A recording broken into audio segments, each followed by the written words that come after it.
I'm looking back on 2017, taking stock of the year, trying to figure out what really we learned from this particular period of time. I think taking stock of the year overall and trying to characterize it, I would say that 2017 was a year of great downfalls, a year of great creative self-destructions. This was the year that the media fully and truly discredited itself. This was the year that the Republicans demonstrated that they could not govern. And the Democrats and the rest of the left side of the political coalition showed that it couldn't keep a cool head. This was the year that the SJW and progressive brand of American politics finally jumped the shark in a real way. And needless to say, for any of you who watch YouTube regularly, 2017 was the banner year for the self-destruction of many a popular YouTuber. And looking at this persistent theme across 2017, it was tempting to look back, take stock, and try to find the most edifying and epic example of creative self-destruction. Indeed, failure is mankind's greatest teacher, so it might be worth it to look back and see if any of the great failures of 2017 can be used as a teachable moment. But when I look back on 2017, personally, the most prominent failure, the most ironic downfall, begins with a little show called Rick and Morty. Now, for those listeners not familiar with Rick and Morty is a cartoon show, currently just out of its third season, and airing on the Cartoon Network. Broadly, Rick and Morty is part of a variety of animated features that the Cartoon Network has aimed at adult audiences. And the plot largely revolves around a sci-fi premise where a mad scientist grandfather teams up with his weak-willed grandson as a sidekick to go on high-concept comedic adventures. The concept was less than original. Indeed, the dynamic it exploits for much of its humor was lifted directly from a YouTube cartoon short called Doc and Marty, itself a parody of Back to the Future, but being produced by the quite excellent Dan Harmon, and with the ingenious voice acting of Justin Roiland, the show nonetheless opened to quite a bit of success. Indeed, I watched the first 2 seasons, and I thought they were quite entertaining, if not a little bit derivative of other high-concept sci-fi comedy, like Futurama. But around the 3rd season, when the show finally began to have serious commercial success, something seemed to go very wrong. The show picked up a certain amount of weight. It became an emblem, not of any particular comedic style or any particular sci-fi vision, but of geek culture itself. Liking the show almost became a sort of badge of honor among a certain set of people who saw themselves first and foremost as geeks or nerds, people who pride themselves on having both an intelligent take on the universe and a certain type of outsider status. A certain kind of community who sees themselves as being too cool for school, even after they have left school far behind. And of course, that in and of itself isn't a problem. Lord knows, popular culture has been marketing to the geek demographic for well on 1 decade now. And that's nothing new. But for some reason, Rick and Morty was different, and as the 3rd season progressed, weirder and weirder things started coming out of the fan base. Strange, obsessive behaviors that one might even call virtue signaling, if one was so inclined. And this continued until, finally, around the autumn of 2017, the fast food chain McDonald's decided it would try to tap into the incredible popularity of Rick and Morty by re-releasing one of its own McNugget sauces, a Szechuan sauce that was originally released as a Milan promotional item. And that had become, well, I hesitate to say, somewhat of a running gag in the Rick and Morty universe. There's nothing really special about the Szechuan sauce. It's basically just a combination of other sauces McDonald's already provides. But nonetheless, at the announcement that McDonald's would be making a limited re-release of this Szechuan sauce, the Rick and Morty fan base went absolutely bananas. Fans were going head over heels to get a packet of this Szechuan sauce, for the simple reason that it had been referenced on the show Rick and Morty, to the extent that there were almost riots outside of McDonald's, and people were selling their cars for packets of Szechuan sauce. Indeed, the impossible pinnacle of consumer culture had happened. People were forming into ravenous consumer mobs over the prospect of getting a McNugget sauce, itself a derivative combination of existing McNugget sauces, just because it appeared on a television show. Where's my Szechuan sauce? I take a rig! What beloved dum-dum? And thus, I think, began one of the most notable downfalls and creative self-destructions of 2017. The beginning of the end of something that really needed to die. But I feel like I can hear an objection forming among people who are watching this. But distributors people will say, this is old news. The McDonald's Szechuan situation was back in fall, and prominent YouTubers from Mr. Medicure on down have been making fun of Rick and Morty fans since then. In fact, even the phrase, you have to have a pretty high IQ to appreciate Rick and Morty, has become something of a meme in and of itself. So distributors, aren't you arriving really late at this kill? I mean, this isn't exactly a hot take. You have to blow the dust off this one before you make fun of the fact that Rick and Morty fans are self-righteous and a little bit petty. But listeners, this isn't the case. Because, to be honest, I really couldn't care less about Rick and Morty, about their cringy fans. In fact, for a while I thought the show was fairly funny. The downfall I'm speaking of is not the downfall of Rick and Morty. What really needs to die isn't the Rick and Morty fandom, isn't the show, or even the really cringy, codependent fandom that feels like it needs to ape everything it sees on the show. What really needs to die is geek culture itself.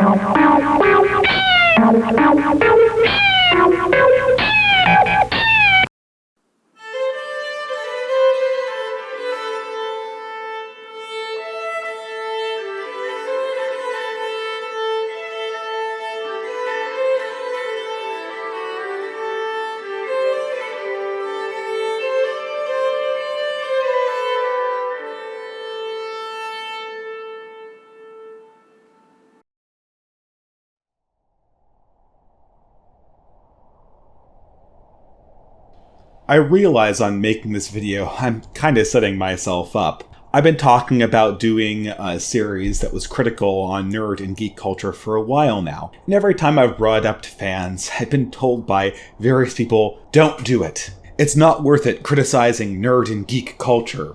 You should focus on larger things, focus on the political system, focus on feminism, focus on academic abuse. Why do you have to come after nerds and geeks? The people who are the underdogs of the internet, nonetheless. And I can kind of sympathize. I understand that in many ways, a lot of socially awkward people use geek and nerd as a way of describing their lives and giving their lives some amount of meaning, as a way of sharing in a collective identity that continuously feels on the outs. And this was no more in evidence than in situations like Gamergate or the whole Anita Sarkeesian chronicles. But I think there's something really important that needs to be said, that needs to be explored about this entire culture, this entire concept of being a nerd or a geek. I mean, far from me to play the I'm one of the X group, so it's all right for me to criticize them. But in another time, the geek or nerd label is something I certainly would have associated myself with. And my position as an older millennial has given me some amount of insight into what I see as a very interesting cultural force. During my lifetime, during my conscious participation in culture, I've seen nerd culture and geek culture move from being really a counterculture to being something that stood astride the mainstay of media production and media promotion. I mean, when I was a kid first getting into a lot of this stuff, it was impossible to imagine that almost all of the major blockbuster movies would essentially be concerning intellectual properties that in the 90s would have only been familiar to people who frequented comic book stores. There's been a cultural phenomenon that's been going on, and I think it's worth exploring. And to be quite honest, looking at it all, I also think it deserves a lot of criticism, because things are not going to stay the way they are now. In my opinion, I think we are seeing the beginning of the end of something big in popular culture. In my opinion, that is a necessary end, but if you are a listener that takes great offense to this, look at this series as a creative exploration of the nerd and geek culture phenomenons. In this series, I want to start by asking what is nerd and geek culture, try to come up with a brief history, and then explore what not just me, but what a lot of people have been saying are the major downfalls and major modern stumbling blocks of nerd and geek culture in the contemporary world. In that analysis, I think we'll be able to see some of the key exploitable faults of this entire idea of nerd and geek culture, and perhaps the way to move forward to something stronger, to something healthier, to something that will provide more hope to what seems like a population that considers itself sort of perennially hopeless. If anything, I hope this series is going to act as the beginning of this channel's role in cultural analysis, in the critical examination of how we have community and culture organized in the internet and in real life. I think of myself as fundamentally a builder of things, but in order to build something new and strong, we have to understand what is the thing we're trying to replace and what led it astray. So if you're still with me, let's see if we can't find a satisfactory definition of what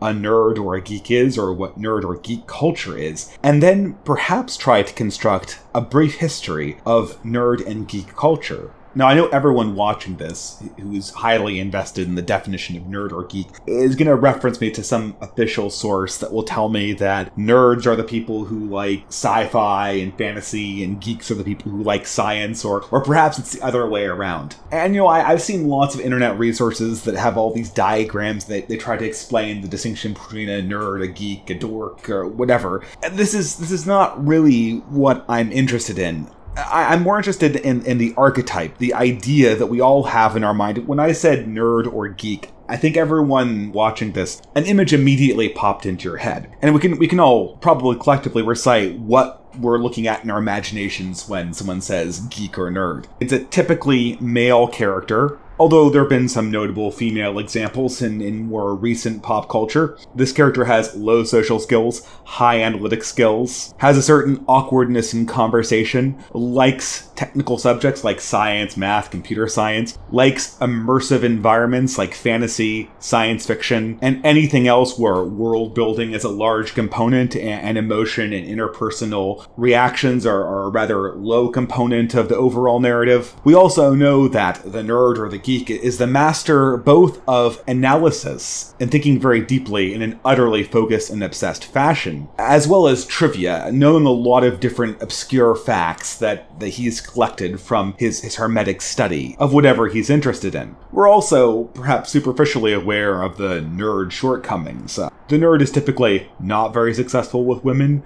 not very athletic, and may or may not have a codependent relationship with a mother figure. And we can argue all the livelong day over whether this character is more a geek or more a nerd or whatever, but when I said either of those two words, odds are that most of my audience thought of more or less the archetype I just described. And that's really what I am talking about when I talk about nerds or geeks, or the culture associated with nerds or geeks. I'm speaking not only of sci-fi and fantasy culture and the idolization of science, the capital S and an exclamation mark, but also of a certain culture that prioritizes and celebrates a sort of obsessive, eccentric personality. What people on 4chan, or more recently on YouTube, might call weaponized autism. The idea that a person might be socially awkward, he might have very little social skills, but that individual nonetheless has an uncanny ability to focus down on some analytical project and just nail it. Indeed, we can all think of people like that in our own lives, and certainly this archetype has become very popular in mainstream culture. And so this entire package deal of high analysis, low social skills, an obsession with fantasy, and a sort of celebration of eccentricity has become nerd or geek culture. I think everyone can see this in shows like The Big Bang Theory, as well as modern political and popular science figures like Neil deGrasse Tyson or Bill Nye. I mean, just briefly, if we think back over the last 12 years, this image, this type of culture has become increasingly prominent in mainstream pop popular culture. The Big Bang Theory, it's the most popular show on television. And scientific people like Bill Nye,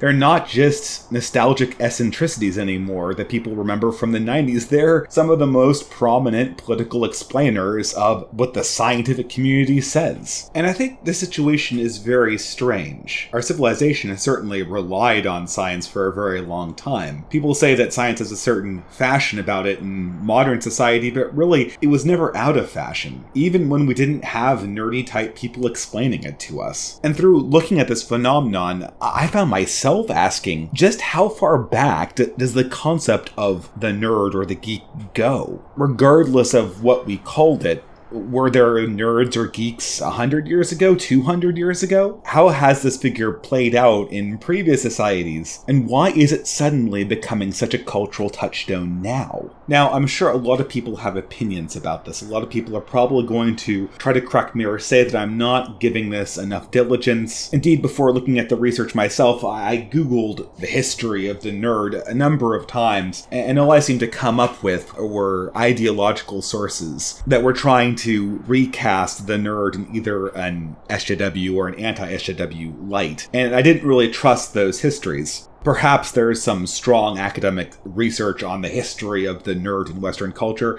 but for the most part, I'm going to consider this to be something that people haven't really looked at in depth. And from my own reading, the nerd or the geek is really a product of the 20th century. That's not to say that there weren't focused and analytic eccentrics in previous ages. In fact, one of the greatest scientists of all time, Isaac Newton, was probably what we would consider today a nerd or geeky figure. I mean, this was a person with an incredibly focused analytical mind, but he nonetheless had really, really poor social skills, and was known to be quite a disagreeable person. And sure enough, if you look throughout the history of great scientific achievements, you'll find people who are highly analytic with poor social skills really prominently present. But I think there's a reason why people wouldn't consider those like Newton to be part of this nerd or geek archetype. For one, regardless of what their actual personalities were as related by their closest confidants, the imagistics that were projected to the outside world, both during and after their deaths, was much more along the lines of the great man mythology. People describing them as great geniuses and men of vision. It was in many ways a more masculine and more rounded idea of what a person should be, regardless of whether the individuals conform to it or not. The mythology of the nerd or the geek just wasn't present. Similarly, when we look at speculative fiction, fantasy, sci-fi, immersive world building, there's sort of a similar dynamic. We really don't see the nerd culture aspect of this particular field coming out until the 20th century. Sci-fi, regardless of what people say, actually it's a pretty old genre. People were writing fantastical books and tales about the future and weird things happening for a very, very long time. But what really separates these previous iterations of speculative fiction from the modern version of sci-fi, especially as it pertains to geek and nerd culture, is the behavior and relationship these works had to a certain fan base, a certain consumer. Give a brief example. Jonathan Swift wrote a quite popular speculative fiction book in the 18th century called Gulliver's Travels, which, to my mind, by any reasonable definition, should be considered sci-fi or fantasy. But Jonathan Swift didn't have a horde of fans around him who were dressing up like Houyhnhnms and Yahoos. There wasn't a Lilliputian society that invited him to conventions, even though the books were quite popular at the time. And of course, people will be fast to point out, and they'd be absolutely right, that this whole idea of even a fan community, it really only could take root in a well-established middle and upper middle class that had a lot of disposable income for consumption, and some amount of leisure time. And this certainly wasn't available until the late 19th century and early 20th century. So one might ask, what is the first iteration? What is really the milestone that might give us some idea to the beginning of what I would consider nerd or geek culture? And to me, the first real milestone in what might be called maybe proto-geek culture is the character of Sherlock Holmes. developed by Arthur Conan Doyle. And I say this for multiple reasons. Indeed, we can see even in our own time of all the Victorian creations, from Wilkie Collins to Charles Dickens to Jules Verne and H.G. Wells, it seems that only Sherlock Holmes has been able to properly translate himself into the modern culture of the nerd that we see in the early 21st century. This character has gotten not just one, but 3 very, very prominent remakes. And each of these remakes fits perfectly into the obsessed, eccentric genius that we know also well from other elements of modern nerd culture. But I select Sherlock Holmes as being sort of the first instance of this for several reasons, starting with the character of Sherlock Holmes himself. Now, indeed, I've said before that the figure of the eccentric scientist was not unknown to culture for this period. They've always existed. But there was sort of a lack of celebration of this character as a heroic figure. Even one of the previous people I mentioned, Jonathan Swift, takes time out of his own speculative fiction novel, Gulliver's Travels, to literally make fun of the overly obsessed scientist character. But by the time we get to Sherlock Holmes, we really have a character that's designed to be a monomaniacally focused individual, and one that can be celebrated as a pure hero. Now, for people who haven't read the original Sherlock Holmes story, the first story, A Study in Scarlet, that Sir Arthur Conan Doyle first wrote about the character, Sherlock Holmes is not introduced as sort of a possessor of all knowledge and skill. He's not presented as a Superman. Rather, he's introduced as a very eccentric scientist who happens to have a mystery-solving hobby on the side. Not only that, Sherlock Holmes is presented as somebody who's utterly focused, to the extent that he neglects all else. Watson might be a well-rounded individual, but Sherlock Holmes only cares about a few things. And of course, in the first interaction he has with Watson, Watson discovers that Sherlock Holmes doesn't even know or understand that the Earth revolves around the sun. And indeed, Holmes explains to him that he's intentionally not learned anything that won't help him with his scientific endeavors or his mystery solving in order to focus his mind in. And he writes up this little list saying, these are the skills I have fully developed, and everything else I just completely disregard. I think he has like a martial arts skill, the Victorian style one. He plays the violin, he does chemistry, and he knows about forensics and solves mysteries. And according to Holmes, at least in the first story, that's it. You could say that in this instance, Sir Arthur Conan Doyle was setting up Sherlock Holmes as the first practitioner of weaponized autism. And one thing that's consistent in all versions of Sherlock Holmes is as you follow him and Watson on their adventures, it's as much a celebration of Holmes' eccentricity as it is of his amazing deductive ability. Now, of course, Sir Arthur Conan Doyle was less than consistent when exploring the particular focused nature of Sherlock Holmes' genius. As the series went on and on and on, and fans kept on demanding more and more, Sherlock Holmes seemingly had knowledge about almost everything. He had knowledge about the behavior of snakes, about digging ditches. He could quote Bible verses from memory and had knowledge of obscure elements of the Sikh and Mormon religions. I mean, at the end, Conan Doyle always chalked up these amazing leaps that Holmes made as being pure deduction, but the character was nonetheless able to just pull the weirdest trivia straight out of thin air. And this certainly wasn't in keeping with his original conception as being someone who was monomaniacally focused. And to a certain degree, I mean, this probably was just the popular demand of the fans to move Holmes partially from being an eccentric to being an eccentric that nonetheless was in keeping with the standards of Victorian masculinity. And of course, a fully realized Victorian gentleman would have knowledge of the Bible, of etiquette in a variety of circumstances, and as Sherlock Holmes moved through all of these avenues of Victorian life, he of course had to show that he was indeed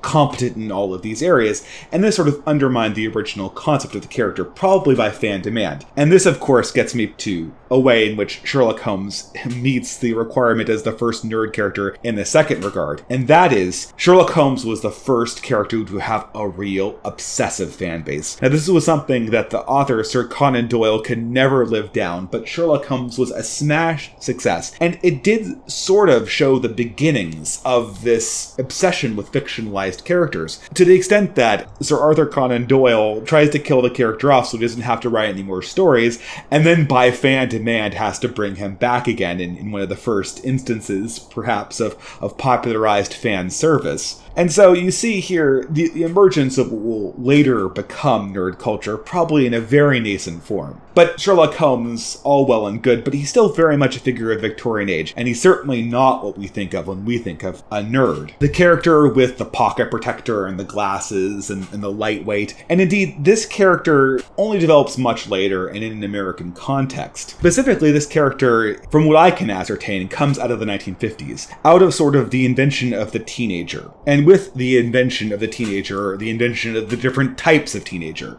And of course, for every Letterman-wearing jock who was all about football, there was the contrasting nerd, who had no social skills and had a certain proclivity for science and science fiction. Science fiction also being a genre that was becoming truly popular for the first time in American history. And here, of course, we see the nerd enter pop culture in a big way, more or less as a background character, to be sure. Of course, there were many rags to riches stories of the nerd that is able to overcome his nerdiness and become the guy who wins the girl. And I mean, of these examples, probably the most famous one is Spider-Man. The classic example of the wallflower that gets superpowers and is able to beat all the jocks and date the prettiest girl in school. But for the most part, these stories were either a transition out of nerddom, or the nerd was featured as more or less a background character, a comic relief, and a character that didn't really have his own life in a broader sense. It didn't exist independently of the jock. People might call you a nerd or a geek in the 1950s, but no one was really standing up going, "I'm proud to be a geek," in 1957. It was more or less just an insult then. And I think this proceeded well into the 60s and on into the 70s, until somewhere around the late 70s, along with a lot of other counterculture social movements, the nerd began to gain an identity and a feeling all his own in popular culture. Now, again, I'm sure everyone will have an opinion of what the first instance of nerd culture being celebrated as nerd culture is.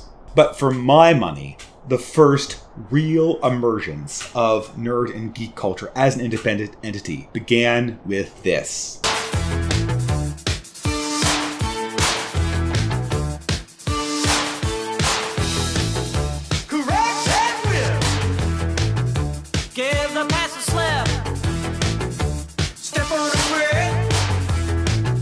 Yes, that's right, the 70s and 80s band Devo.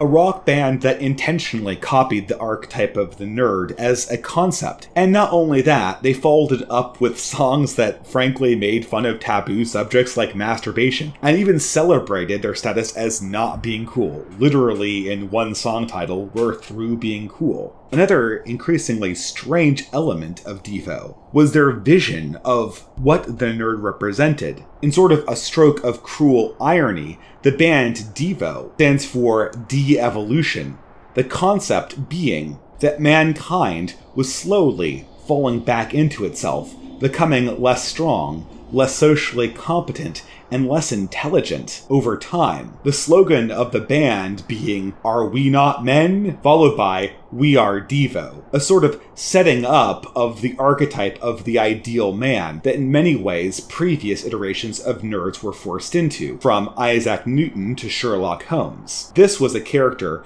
that was proud of his own deficiencies. And this pride carries forward into what I think is the next major milestone in nerd or geek culture, and that is the 1984 comedy classic, The Revenge of the Nerds. It's a new film called Revenge of the Nerds. It's about a group of nerd college students who are being picked on all the time by the jocks. So they decide to take revenge. So what you're saying is you identify with those nerds? Yes, I consider myself a nerd, and this movie has uplifted me. Here, once again, the idea of the jock and the nerd dichotomy was split and partially inverted, with the nerds being able to enact revenge against their abusers, the jocks, by embarrassing them and stealing their girlfriends. While preserving the nerds' classic social awkwardness, the jocks are depicted as total meatheads, cultural barbarians, and sociopaths. And the banner of the nerd was a way of pushing back at that, as a way of fighting back against all of the pig-headed notions of old. If the jock was the proper concept of masculinity, the nerd was a rebellion against that. No one wants to be a meathead, and so when someone stands up and says, "I'm a nerd and I'm proud," we can all cheer along with him. And from there, I think the modern notion of nerd and geek culture was set. All throughout the 80s and the 90s, the nerd was the face of those eccentrics who loved science, who loved mathematics, who loved analysis, and who could immerse themselves in large worlds of their own creation. The nerd was the person who explored the weird Japanese animation. The nerd was the person who understood all of the details of a given comic arc's continuity. And most importantly, the nerd was the way to push back against the staleness and conformity of American culture. The nerd, for many people, was the way of resistance against the classic ideal of American masculinity. It was the straight white male's identity when they wanted to tell their peer group that they were through with their standards, that they wanted to pursue their own ends, regardless of what society thought they should be doing or the way society thought they should be behaving. It was an act of liberation against all of the previous standards, and for that reason, from the period of the 80s on through the 90s and the early 2000s, regardless of the nerds' association of being among the white, male, cisgendered, straight upper middle class, this character archetypically was nonetheless considered in many ways a critical part of the left, a critical part of the resistance against traditional Western values, against the constraints of modern American society. And if you were a white, straight man from that particular time frame, the nerd label was a very liberating and comfortable place to be. It seemed to speak out to a lot of the alienation you felt, as well as a lot of your own aspirations. And it's not surprising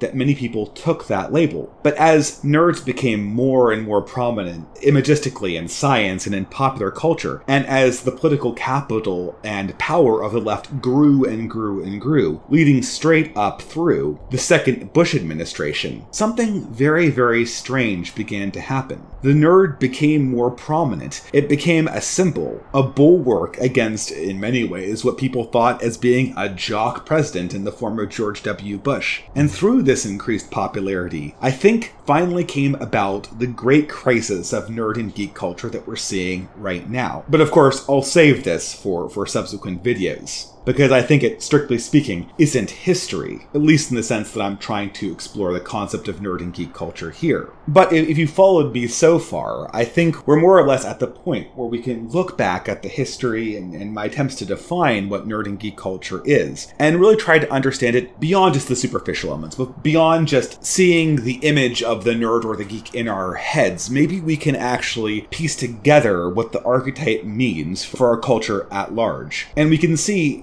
in many ways, the failures, the deficiencies, and the hidden critiques embedded in the archetype of the nerd or the geek. So what can we learn beyond just the love of science fiction and science? Well, in many ways, what defines the nerd or the geek and what defines nerd and geek culture is at first a deficiency, and at second, a critique. More than anything else, the nerd or the geek is characterized not by what they have in terms of ability or genius, but by what they lack. Now, I've mentioned the eccentrics who could be considered sort of nerds, but in addition to achievers that could be considered nerds, there also were the well-rounded individuals. I'm thinking of the Benjamin Franklins and the Richard Feynmans of the world. Nerd culture, really more than anything else, seems to be characterized by a deficiency in some areas of social skills and of breadth of interest. I mean, outside of self-flattering narratives that you see in some pictures of nerd culture,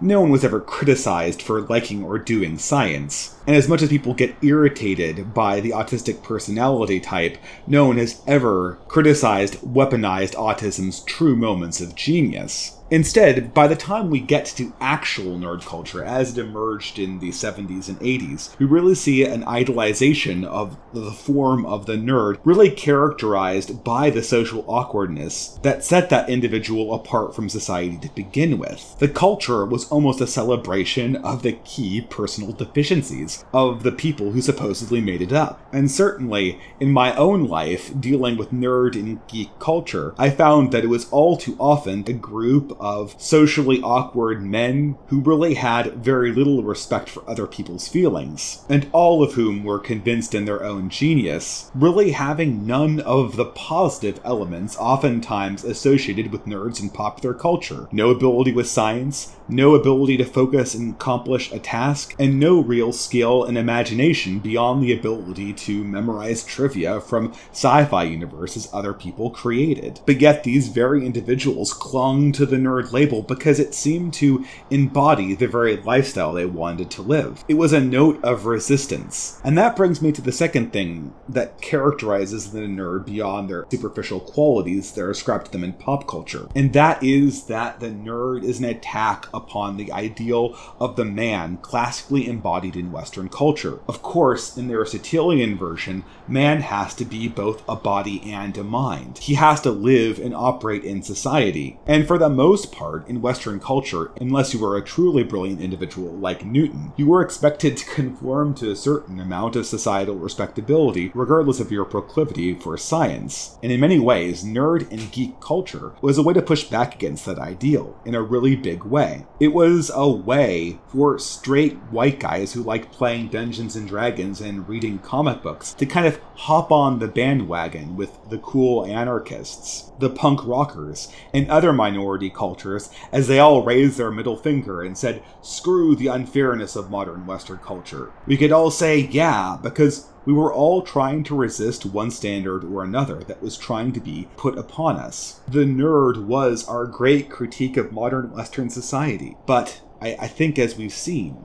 with many other critiques of Western society, this had a critical flaw. And I think it is this critical flaw that would eventually lead nerd and geek culture to the downfall I think it is presently experiencing. But I'll cover that in later videos.